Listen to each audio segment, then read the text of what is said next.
Selamat malam saudara. Kapolri menandatangani peraturan yang membolehkan anggota kepolisian aktif menduduki jabatan di 17 kementerian dan lembaga. Padahal sebelumnya Mahkamah Konstitusi memutuskan melarang polisi menduduki jabatan di luar institusinya. Apakah peraturan baru tersebut melawan keputusan MK? Sapa Indonesia Malam juga menyoroti penemuan 11 jenazah dalam 2 bulan terakhir di perairan Riau. Semuanya tanpa identitas. Lalu bagaimana polisi mengungkap misteri ini? Saudara, inilah Sapa Indonesia Malam bersama saya, Friska Clarissa.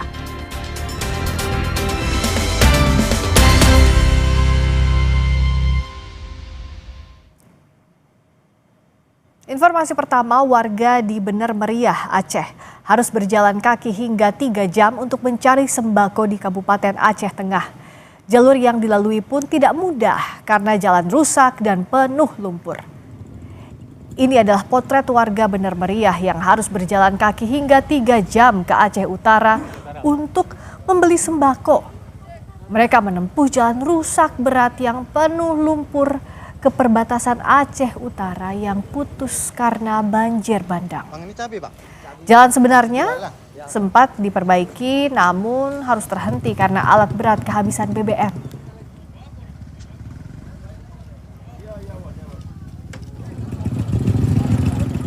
Beberapa hari kemarin itu gimana? Berapa hari kemarin kami belum tentu, nggak menentu kami. Posko kami kan nggak menentu. Kadang-kadang kami pergi ke sana, kadang-kadang disuruhnya ke posko bantuan nggak ada, disuruhnya ke situ itu nggak ada. Pokoknya kami berapa hari, udah mau seminggu kami makanan kami nggak ada apanya. Pasca banjir bandang yang melanda Aceh Utara Aceh, sebanyak 20 puskesmas rusak parah. Salah satu yang paling parah, Puskesmas Langkahan rusak diterjang banjir. Ini adalah kondisi puskesmas di Kecamatan Langkahan, Aceh Utara, Aceh. Seluruh fasilitas yang ada di dalamnya bahkan hancur. Di dalam puskesmas pun terlihat tumpukan ranting pohon yang dibawa arus banjir.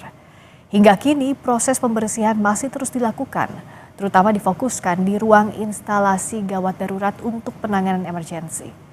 Meski puskesmas terdampak, namun pelayanan tetap berjalan dan difokuskan di titik pengungsian. Puskesmas yang masih normal itu ada 12 puskesmas, selebihnya atau 20 unit puskesmas di dalam Kabupaten Aceh Utara itu rusak berat. Dan menyangkut dengan pengobatan ataupun pelayanan kesehatan itu tetap berjalan normal, tapi yang kita lakukan adalah titik-titik pengungsi. Secara bertahap ini terus pembersihan tetap dilakukan. Yang terutama kita prioritas UGD dulu. Itu di samping pelayanan yang sifatnya emergensi juga pelayanan rutinitas. Warga Kabupaten Aceh Tamiang mulai membersihkan rumah mereka dari lumpur tebal. Namun terbatasnya air menyulitkan pembersihan sehingga berharap alat dan air dari pemerintah untuk pembersihan rumah. 18 hari pasca banjir bandang, warga mulai melakukan pembersihan lumpur yang menebal dari rumah mereka. Namun terbatasnya air membuat pembersihan rumah oleh warga jadi terhambat. Warga mengandalkan penampungan air hujan dan berharap pasokan air bisa segera pulih. Mereka juga meminta pemerintah dapat membantu mengerahkan alat-alat untuk memudahkan pembersihan. Minggu yang lalu, tapi ya kayak ginilah suasananya. Walaupun seminggu yang lalu kami udah di sini, tapi kami terkendala dengan air yang nggak ada. Nah, jadi ya semana bisanya lah. Yang penting bisa untuk masak gitu ya kan. Kalau untuk bebenah-benah ya kayak ginilah keadaan kami. Iya, dengan secara manual, pakai sarokan atau pakai masukkan ke dalam plastik tuh lumpur-lumpurnya gitu. Ini kan di depan rumahnya lumpur. Iya, lumpur banyak, iya. Inilah kami belum tahu. Kami hanya berharap supaya PDAM segera dihidupkan lagi airnya. Jadi bisa kami bersih-bersih bebenah. Karena kasihan anak-anak kan, debunya dengan begitu tebalnya, dengan lumpur di mana-mana. Inilah semua udah habis, mulai dari nol lagi kami. Presiden Prabowo Subianto kembali meninjau wilayah bencana banjir bandang di Sumatera Utara. Prabowo menegaskan sudah mendengar soal kekurangan air bersih warga terdampak bencana dan berjanji mengerahkan kekuatan negara untuk mengupayakan kebutuhan warga. Presiden Prabowo Subianto menyebut telah menerima laporan soal kekurangan bantuan air bersih warga terdampak bencana. Presiden memastikan akan mengerahkan alat negara untuk menyelesaikan kebutuhan korban terdampak bencana banjir. Prabowo mengucapkan terima kasih kepada seluruh relawan dan petugas yang sudah bekerja berhari-hari di lokasi bencana. Di posko pengungsian Man 1 Langkat menampung 1.015 jiwa korban terdampak bencana banjir. Kekurangan sudah dilaporkan kepada saya, segera kita atasi. Tadi dilaporkan oleh Gubernur, kekurangan air bersih, ya, air minum. Perbaikan tanggul segera kita lakukan, ya. Panglima TNI akan kerahkan, TU akan kerahkan, Angkatan Darat, kepolisian akan kerahkan semua kekuatan kita. Alhamdulillah Sumatera Utara sudah lebih baik kondisinya. Ya. Sejak terakhir saya datang, saya akan terus memantau perkembangan warga yang mengalami musibah, akan kita bantu karena saudara-saudara adalah bagian dari kami semua. Kita adalah keluargamu, kalian adalah keluarga kami. Kami tidak akan tinggalkan kalian sendiri. Saudara nelayan di Kabupaten Rokan Hilir, Riau dihebohkan dengan penemuan 11 jenazah yang mengapung di laut, yakni di perairan Panipahan, Kecamatan Pasir Limau, Kapas. 11 jenazah ditemukan secara berturut-turut sejak awal Desember dan seluruhnya tidak memiliki identitas. Jenazah tanpa identitas itu ditemukan di perairan Panipahan satu persatu oleh nelayan setempat. Ke-11 jenazah saat ini sudah dievakuasi oleh tim gabungan TNI dan Polri. Dari 11 jenazah yang ditemukan, 2 diantaranya telah berhasil diidentifikasi, sedangkan 9 jenazah lain masih belum diketahui identitasnya. Hingga kini, polisi dan pemerintah setempat masih menyelidiki temuan 11 jenazah itu. Mayat yang ditemukan dari mulai tanggal 7 November sampai dengan 10 Desember 2025 sebanyak 11 orang. Tanggal 7 November 1 orang laki-laki, 11 November 2025 1 orang, 2 Desember 1 orang, 3 Desember 2 orang, 5 Desember 2 orang, jumlah 11 orang. Untuk dari kesebelasan itu Pak, sudah ada yang teridentifikasi? Ini semuanya ada yang teridentifikasi sebanyak 2 orang Tanjung Balai.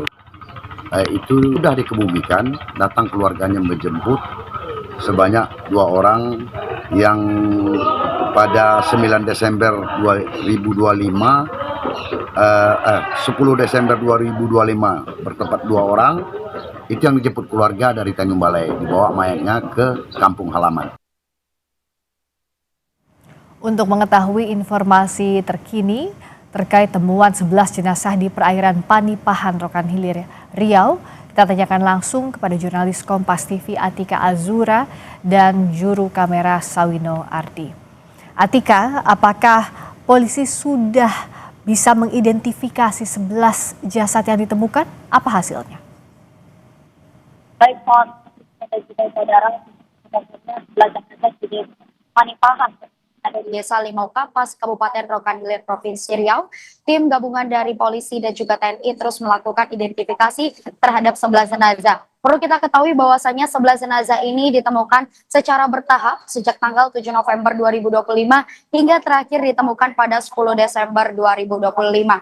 Waktu dan juga tempat dari penemuan jenazah ini juga berbeda karena ditemukan dari nelayan yang sedang mencari ikan di laut. Dari identifikasi yang sudah berhasil dilakukan oleh tim polisi, hanya sekitar 2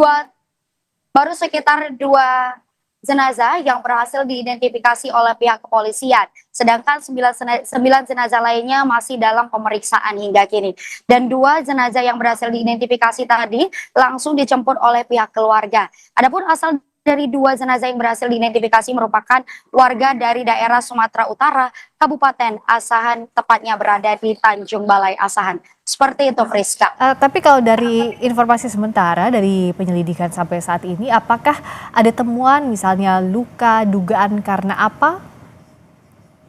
Baik, Rita, sejauh ini dari kronologi yang mungkin belum bisa dipastikan oleh pihak kepolisian, kepolisian menduga bahwasannya jenazah-jenazah ini ditemukan akibat dari kecelakaan kapal yang sebelumnya terjadi yang berangkat dari wilayah Sumatera Utara, di mana laut dari Kabupaten Rokan Hilir ini sendiri berbatasan langsung dengan laut yang ada di Sumatera Utara, tepatnya dari Kabupaten Tanjung Balai Asahan, di mana diduga ini juga merupakan bekas dari kecelakaan kapal ekspres yang memang saat itu mengalami kecelakaan hingga korban belum ditemukan. Ini masih dalam keadaan belum pasti, namun itu hanya dugaan sementara. Seperti itu, Friska. Tapi masih butuh diselidiki. Sementara ini apakah ada pihak keluarga yang merasa kehilangan anggota lalu sudah melapor ke polisi? Baik, untuk saat ini memang polisi sedang membuka laporan kepada seluruh masyarakat, terutama warga dari Sumatera Utara juga apabila ada yang merasa kehilangan anggota keluarganya dipersilakan untuk dapat melaporkan ke pihak polisian ataupun pemerintah setempat. Sejauh ini belum ada laporan terkait dari masyarakat setempat yang merasa kehilangan anggota keluarganya. Namun kepolisian memang cukup sulit untuk saat ini mengidentifikasi dikarenakan keterbatasan informasi dari pihak keluarga. Untuk itu, para seluruh masyarakat dan juga anggota keluarganya yang merasa hilang saat ini, polisi terus melakukan harapan dan upaya sehingga ada informasi tambahan terkait penyelidikan. Termasuk identitas juga tidak ada yang ditemukan ya di 11 jenazah itu? Seperti apa, Friska?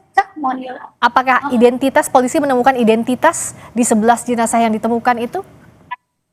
Ya, 11 jenazah yang ditemukan itu 11-11-nya memang tidak mempunyai identitas, namun yang berhasil ditemukan identitasnya adalah 2 orang yang memang berasal dari Tanjung Balai Asahan, di mana 2 orang tersebut beridentitas laki-laki, perkiraan umur 40 sampai 45 tahun, Friska, seperti itu. Untuk 9 jenazah lainnya masih belum ada informasi terkait jenazah tersebut. Baik, terima kasih Atika Azura dan juru kamera Sawino Ardi. Saat ini polisi masih menyelidiki temuan 11 jenazah di perairan Panipahan, Rokan Hilir, Riau. Terima kasih laporan Anda. Berikutnya saudara, kita beralih ke sorotan lainnya dari Jakarta. Gubernur DKI Jakarta Pramono Anung meminta agar masyarakat menahan diri menyikapi peristiwa bentrokan yang terjadi di Kalibata, Jakarta Selatan hingga membuat sejumlah lapak pedagang UMKM terbakar. Pramono menilai Jaga Jakarta merupakan komitmen bersama untuk menciptakan kota yang aman dan nyaman.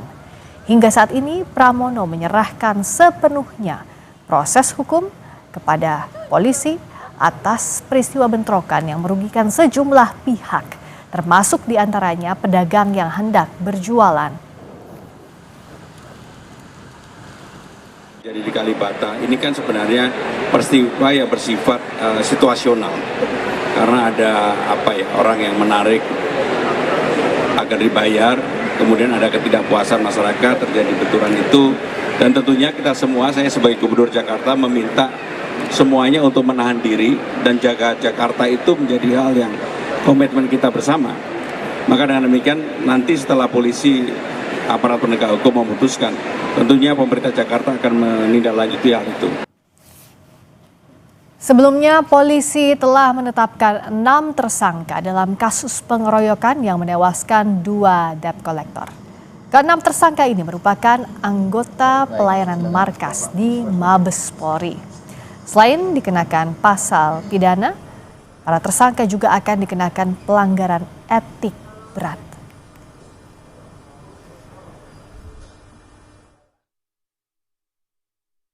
Berdasarkan alat bukti yang telah didapat terhadap 6 terduga pelanggar telah cukup bukti melakukan dugaan pelanggaran kode etik profesi Polri. Berdasarkan pasal 17 ayat 3 Perpol nomor 7 tahun 2022 tentang Kode Etik Profesi dan Komisi Kode Etik Polri,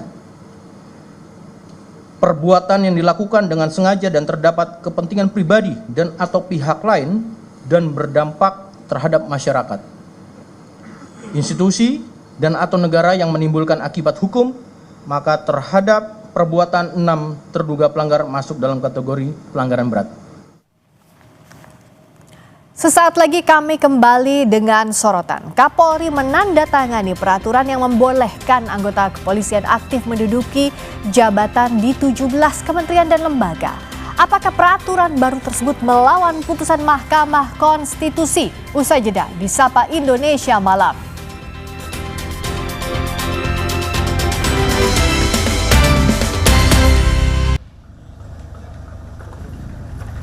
Kepala Kepolisian Negara Republik Indonesia Jenderal Listio Sigit Prabowo menerbitkan peraturan Polri yang memuat penugasan anggota kepolisian aktif di luar struktur Polri.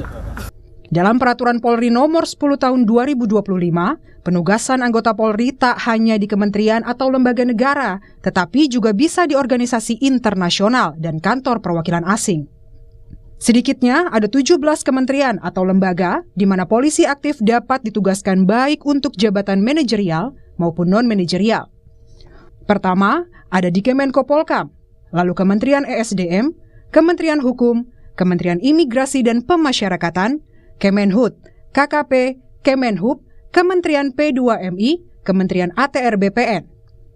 Di luar kementerian ada Lemhanas, OJK, PPATK, Badan Narkotika Nasional, Badan Nasional Penanggulangan Terorisme, Badan Intelijen Negara, Badan Cyber Sandi Negara, dan KPK. Perpol dinilai bertentangan dengan putusan Mahkamah Konstitusi nomor 114/PUU-23/2025 yang menegaskan larangan bagi polisi menduduki jabatan di luar institusi kepolisian, kecuali mengundurkan diri atau pensiun dari dinas kepolisian. Putusan ini mengabulkan gugatan terhadap Undang-Undang Nomor 2 Tahun 2002 tentang Kepolisian Republik Indonesia. Menurut Hakim Konstitusi Ridwan Mansur, Pasal 28 ayat 3 Undang-Undang Polri punya substansi yang sama dengan Pasal 10 ayat 3 TAP MPR, yakni menegaskan anggota Polri hanya dapat menduduki jabatan di luar kepolisian setelah mengundurkan diri. Secara substansial, kedua ketentuan tersebut menegaskan satu hal penting, yaitu anggota Polri hanya dapat menduduki jabatan di luar kepolisian setelah mengundurkan diri atau pensiun dari dinas kepolisian.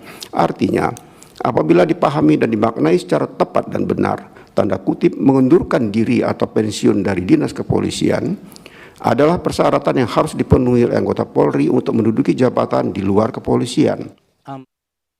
Namun, menurut Kepala Biro Penerangan Masyarakat Divisi Humas Polri Brigjen Truno Yudo, penempatan polisi di kementerian lembaga seperti tertuang dalam Peraturan Polri Nomor 10/2025 didasarkan sejumlah regulasi, termasuk Undang-Undang Nomor 2 Tahun 2002 tentang Polri yang digugat ke Mahkamah Konstitusi. Seperti pada Pasal 28 ayat 3 beserta penjelasannya yang masih memiliki kekuatan hukum mengikat setelah amar putusan MK nomor 114/PUU-23/2025. Menurut Julius Ibrani, Ketua PBHI, perlu ada tafsir yang jelas, detail yang mengikat soal fungsi Polri dan bisa ditempatkan di mana saja yang sesuai dengan Undang-Undang Dasar 1945. PBHI tentu melihat ada problem konstitusionalitas di dalam pasal-pasal mengenai penempatan anggota Polri di dalam institusi sipil atau jabatan sipil. Dengan demikian, maka perlu ada satu tafsir konstitusional yang konkret dan detil untuk menentukan apa yang dimaksud dan dimandatkan oleh konstitusi di pasal 30 ayat 2, 3, dan 4 mengenai fungsi. Lalu di mana fungsi itu berada, artinya di institusi mana saja, lalu bagaimana Polri sebagai pengemban fungsi itu boleh atau tidak duduk di institusi yang juga membutuhkan fungsi yang dimandatkan oleh pasal 30 ayat 2, 3, dan 4. Tentu. Sebelumnya, gugatan terhadap Undang-Undang Nomor 2 Tahun 2002 tentang Polri diajukan oleh dua advokat, Samsul Jahidin dan Christian Adrianus Sihite. Keduanya menilai undang-undang tersebut multitafsir dan berpotensi terjadi penyalahgunaan kekuasaan pada penegak hukum. Tim Liputan, Kompas TV. Lantas apa maksud Kapolri menerbitkan aturan baru tentang penugasan polisi di luar institusi Polri, sementara Mahkamah Konstitusi tegas melarang polisi aktif menduduki jabatan sipil? Kita bahas bersama anggota Komisi Kepolisian Nasional Kompolnas Yusuf Warshim dan pakar hukum tata negara yang juga dosen Sekolah Tinggi Hukum Indonesia Jentera Bivitri Susanti. Selamat malam Mbak Bivitri dan Pak Yusuf. Malam. Selamat malam. Saya ke Pak Yusuf dulu. Kalau di putusan MK sudah tegas bilang bahwa anggota Polri hanya dapat menduduki jabatan di luar kepolisian setelah mengundurkan diri atau pensiun dari dinas kepolisian, sementara peraturan Polri nomor 10 membolehkan polisi menduduki jabatan di 17 kementerian lembaga. Apakah ini bisa dikatakan sebagai pembangkangan konstitusional atau constitutional disobedience, Pak Yusuf? Iya, terima kasih Mbak Pris.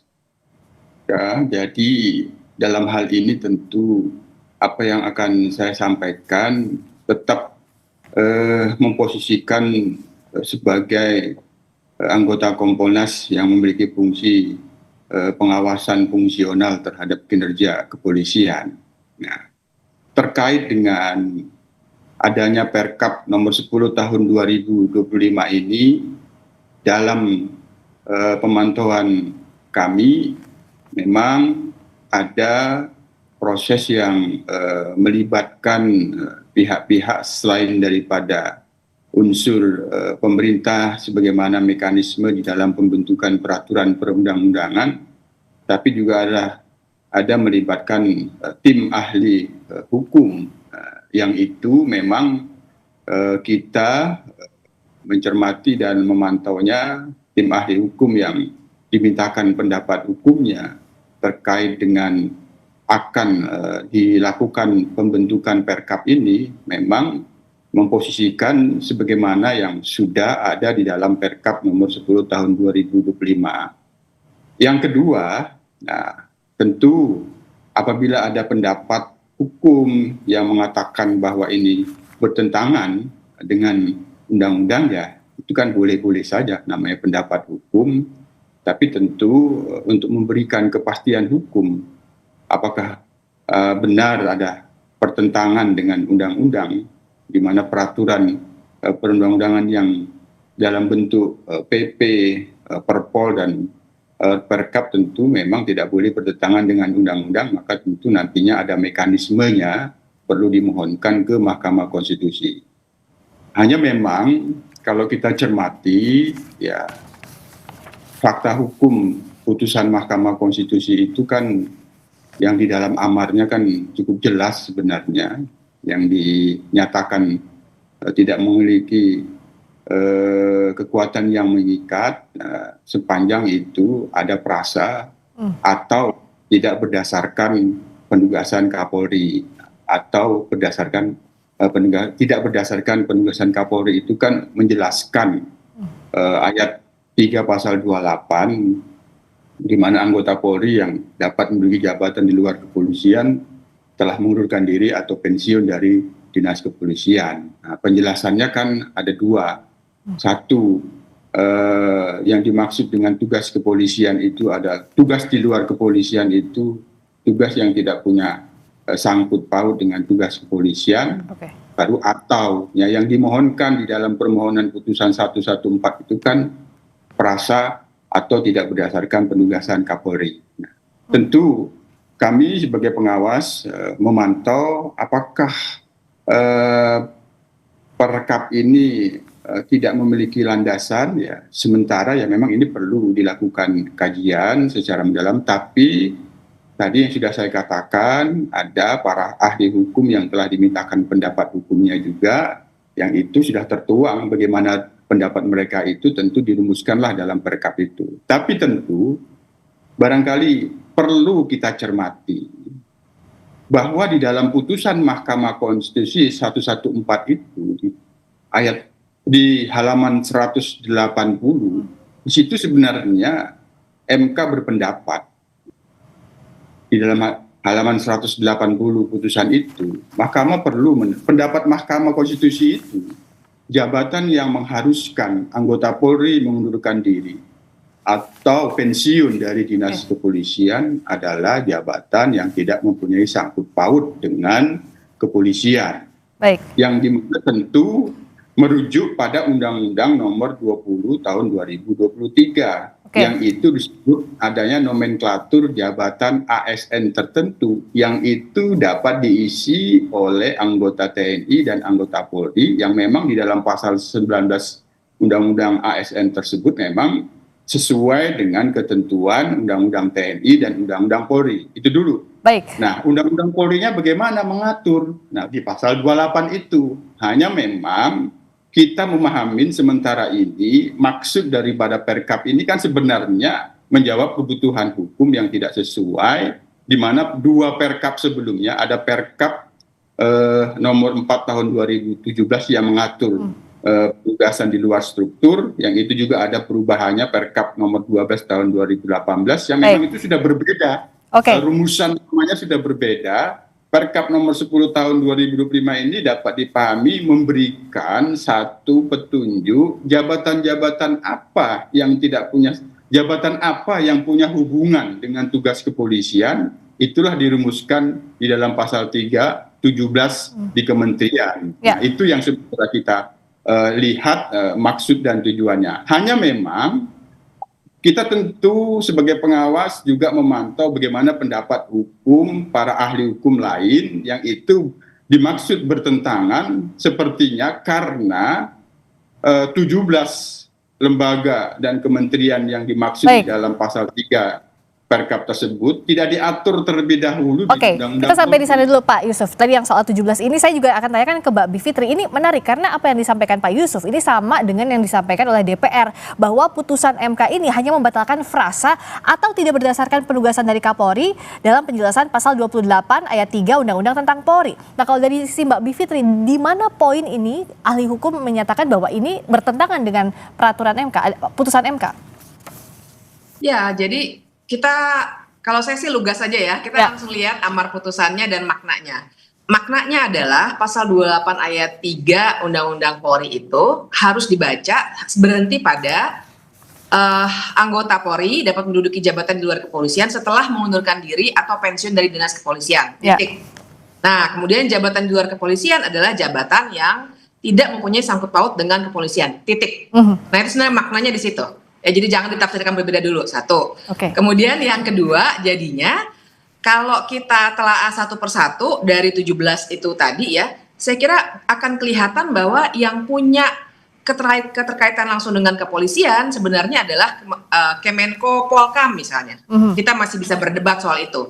Lembaga Ketahanan Nasional misalnya. Tapi yang lainnya sesungguhnya tidak.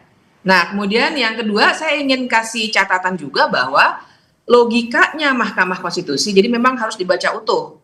Ya, tadi Pak Yusuf mengutip pasal halaman tadi ini di depan saya soalnya ada putusannya, saya cek juga pasal halaman 180.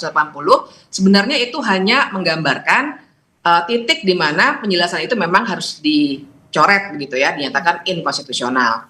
Nah, tapi secara keseluruhan logika Mahkamah Konstitusi adalah memang tidak perlu ada kepolisian di terlalu banyak instansi lain. Kenapa? Kalau dikatakan ada sangkut pautnya dengan penyelidikan atau penyidikan, jangan lupa sistem hukum kita juga mengenal yang namanya penyidik pegawai negeri sipil. Jadi katakanlah dari 17 itu akan ada misalnya, sebentar saya lihat ya, Kementerian Energi dan Sumber Daya Mineral misalnya. Kalau dikatakan, oh nanti kalau misalnya ada pelanggaran hukum di bidang ESDM gimana? Ada yang namanya PPNS misalnya. Artinya kalau memang ada tugas kepolisian sesuai pasal 30 Undang-Undang Dasar 1945 ingin dilaksanakan di semua jajaran pemerintahan Republik Indonesia, bisa karena sudah ada KUHAP dan kemudian ada pejabat pegawai negeri sipil, maksud saya penyidik pegawai negeri sipil yang dikoordinasikan menurut KUHAP oleh Polri anyway. Jadi kan kalau misalnya ditafsirkan sedemikian rupa, apakah artinya di semua kementerian, di semua lembaga negara, jadi harus ada kepolisian? Kan saya kira itu tafsir yang sifatnya fatalistik ya. Nah, jadi kita harus lihat logika besarnya. Jadi kalau dijelaskan tadi para ahli sudah mengkaji dan beginilah keputusannya. Nah, barangkali dibuka saja ahlinya siapa, jadi kita bisa perdebatkan secara terbuka, secara keilmuan. Karena kalau bagi saya ini jelas sekali berbeda dengan yang dimaksudkan dalam putusan Mahkamah Konstitusi tersebut. Nah, batu ujinya sekarang apa? Kalau ada perdebatan ini bertentangan atau tidak dengan putusan Mahkamah Konstitusi yang final dan mengikat, kita akan bahas di Sapa Indonesia Malam sesaat lagi.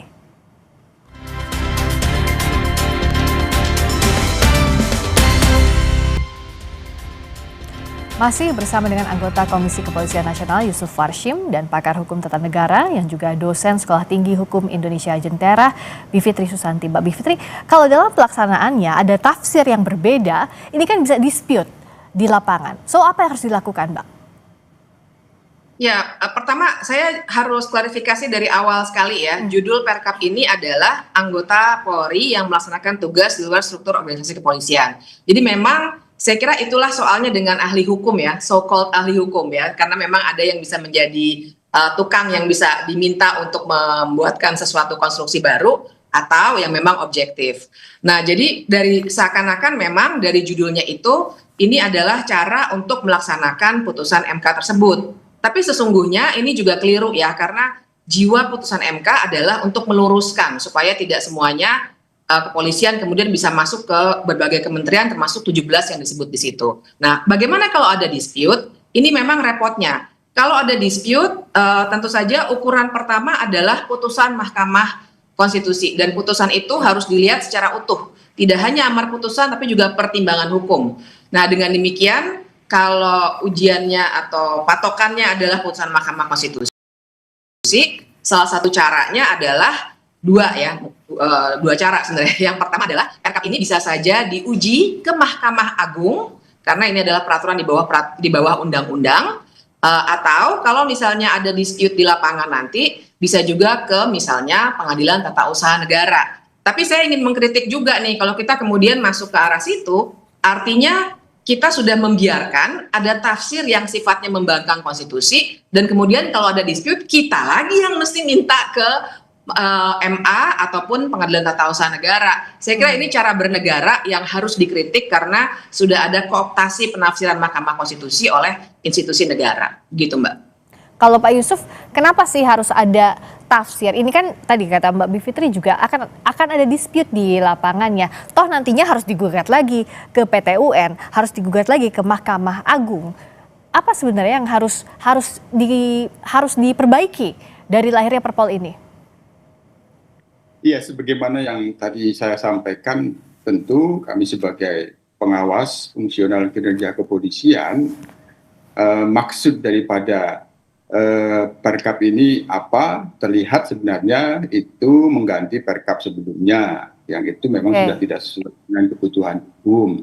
Yang kedua, kita melihat bahwa ada pengaturan memberikan rumusan tugas di luar struktur yang itu punya hubungan dengan tugas kepolisian, itu 17 kementerian lembaga. Nah, bagaimana kepolisian Perkap ini dibuat? Nah, dalam pantauan kami memang ada meminta pendapat hukum, ahli hukum. Nah, kami sendiri tentu sejak adanya putusan MK 114 itu sebenarnya kami memantau perdebatan di ruang publik, ada pendapat hukum yang itu tetap memandang apa yang dimaksud di dalam putusan MK itu terkait dengan tegas yang dinyatakan bertentangan itu perasa di penjelasan atau tidak berdasarkan penugasan Kapolri. Nah, sehingga ada juga yang menyatakan bertentangan. Nah, dari